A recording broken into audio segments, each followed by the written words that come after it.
ನಾನು ಗುಬ್ಬಿ taluk Tumakuru district CS ಪುರ ಗ್ರಾಮದಿಂದ ಬಂದಿದ್ದೀನಿ. ಇದೇ ನಾನು ಫಸ್ಟ್ ಟೈಮ್ ಬರ್ತಾ ಇರೋದು. ಇವರು ನಮ್ಮ ಅಣ್ಣವರು ಕೆಲಸಕ್ಕೆ ಹೋಗ್ಬೇಕಾದ್ರೆ ಆಕ್ಸಿಡೆಂಟ್ ಆಗಿ ಆಂಬುಲೆನ್ಸಲ್ಲಿ ಹೋಗ್ಬೇಕಾದ್ರೆ ನಾನು ತುಮಕೂರಲ್ಲಿ ಆಗಲ್ಲ ಇಲ್ಲಿ ಅಂತ ಇದಕ್ಕೆ ಬರ್ಕೊಟ್ಟಿದ್ರು, ನಿಮಾನ್ಸ್ ಹಾಸ್ಪಿಟ್ಲಿಗೆ ಬರ್ಕೊಟ್ಟಿದ್ರು. ನಾನು ಆವಾಗ ಆಂಬುಲೆನ್ಸಲ್ಲಿ ಹೋಗ್ಬೇಕಾದ್ರೆ ಈ ತಾಯಿನ ಪ್ರಾರ್ಥನೆ ಮಾಡ್ಕೊಂಡು ಆಂಬುಲೆನ್ಸ್ ಒಳಗೇ ಅಮ್ಮ ಯಾವುದೇ ರೀತಿ ತೊಂದರೆ ಆಗ್ದಂಗೆ ಈ ಜೀವನ ಉಳಿಸ್ಕೊಟ್ರೆ ಈ ಹೆಂಡತಿಗೂ ಮಕ್ಕಳಿಗೂ ತಂದೆಯಾಗಿ ಉಳಿಸ್ಕೊಟ್ರೆ ನಾನು ನಿನ್ನ ಸನ್ನಿಧಿಗೆ ಬಂದು ಮಡ್ಲಕ್ಕಿ ಕಟ್ಟಿ ಪೂಜೆ ಮಾಡಿಸ್ಕೊಂಡು ಹೋಗ್ತೀನಿ ಕಣಮ್ಮ ಅಂತ ಹರ್ಸ್ಕೊಂಡಿದ್ದೆ. ಇವತ್ತು ಹುಷಾರಾಗಿದ್ದಾರೆ, ಚೆನ್ನಾಗಿದ್ದಾರೆ.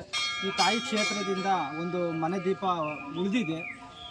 ಹಾಗಾಗಿ ಈ ತಾಯಿ ಹರಕೆ ತೀರ್ಸೋಕ್ಕೆ ಬಂದು ಇವತ್ತು ನನ್ನ ಇವ್ರು ಕರ್ಕೊಂಬಂದು ಪೂಜೆ ಮಾಡಿಸಿ ಈ ತಾಯಿ ಸನ್ನಿಧಿಯಿಂದ ನಾವು ನಗ್ನಗ್ತಾ ಹೋಗ್ತಾ ಇದ್ದೀವಿ. ಯಾವುದೇ ರೀತಿ ತೊಂದರೆ ಇಲ್ದಂಗೆ ಜೀವ ಕಾಪಾಡಿಕೊಟ್ಟಿದ್ದಾಳೆ ಅಮ್ಮ. ಇವತ್ತು ನಮಗೆ ಸಂತೋಷ ಆಗಿದೆ. ಅಮ್ಮನ ನಾವು ನಂಬಿದ್ದೀವಿ.